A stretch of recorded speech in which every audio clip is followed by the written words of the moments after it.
Vous avez une autre conclusion, M. Février? D'abord, je vais vous lire quand même mon projet de moratoire. Hein. Et avant tout, je voudrais vous préciser que la commission qui a été désignée par le ministère actuel, elle dépend essentiellement du corps des mines. Et le corps des mines est à l'origine de la recherche de gaz de schiste. Autrement dit, c'est un lobbying puissant qui va donner un avis qui sera bon. Il sera bon, quoi qu'il en soit. Non, mais si on demande au laboratoire indépendant sur les conséquences, c'est plus le laboratoire des mines. Si. Mais non. Vous verrez. Mais laissez-moi lire le... Allez, lisez votre titre. On est tous d'accord sur le projet. Les membres du conseil municipal ont pris connaissance de l'arrêté du ministre de l'écologie et du développement durable en date du 1er mars 2010 accordant un permis exclusif de recherche de mines d'hydrocarbures liquides ou gazeux, dit permis dedans à la société Schubach Énergie LLC, elle-même associée à Gaz de France Suez. Il faut le savoir. Les membres du conseil municipal ont pris connaissance des techniques de recherche et d'exploitation des gaz de schiste visés par cet arrêté. Multiples forages, fracturation explosive et hydraulique des sous-sols, usage de volumes d'eau considérables et d'additifs chimiques.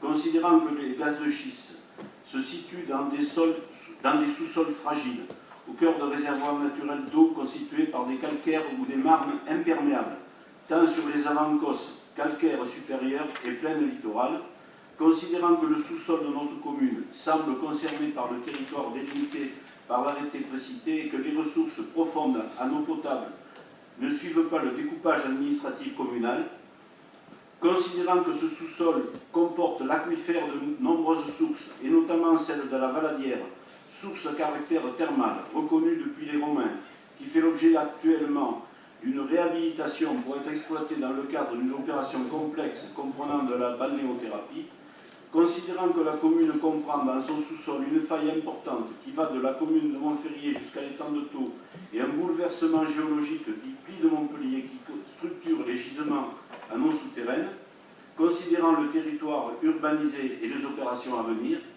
le conseil municipal déplorant l'absence totale de concertation préalable des représentants des collectivités locales et des acteurs territoriaux, demande un moratoire préalablement aux études et à la prospection des gaz de schiste sur le territoire visé par l'arrêté du 1er mars 2010, Paris, etc. Oui, vous le passez, s'il est bien votre côté. Bien sûr. On va avoir un truc en commun, c'est pas possible. Bravo. Mais écoutez, Tout peut il s'agit arriver. de l'avenir de l'espèce humaine. Exactement. Et de la commune. Oui, c'est grave, hein. Je vous assure, Non, c'est mais grave. c'est un territoire assez... Ben, aux États-Unis, bon, ben, ils ont beaucoup d'espace, mais nous, c'est un territoire beaucoup plus concentré. Donc...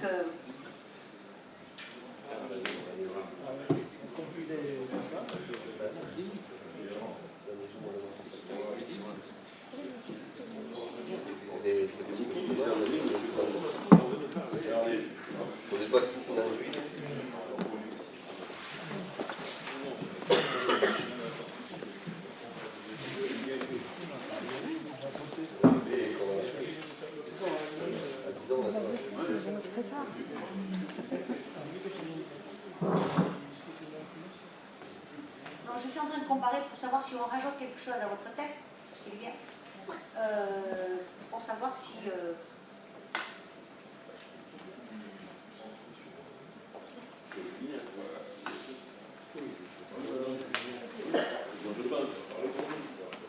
De toute manière, le Larzac, il se défendra tout seul.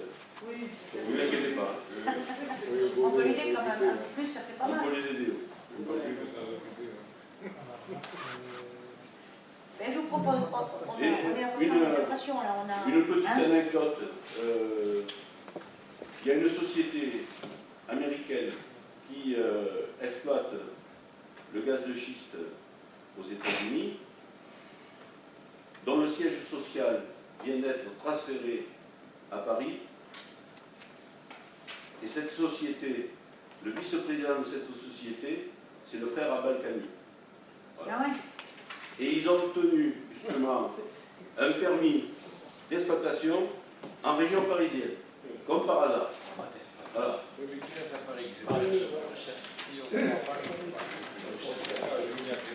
Cherche.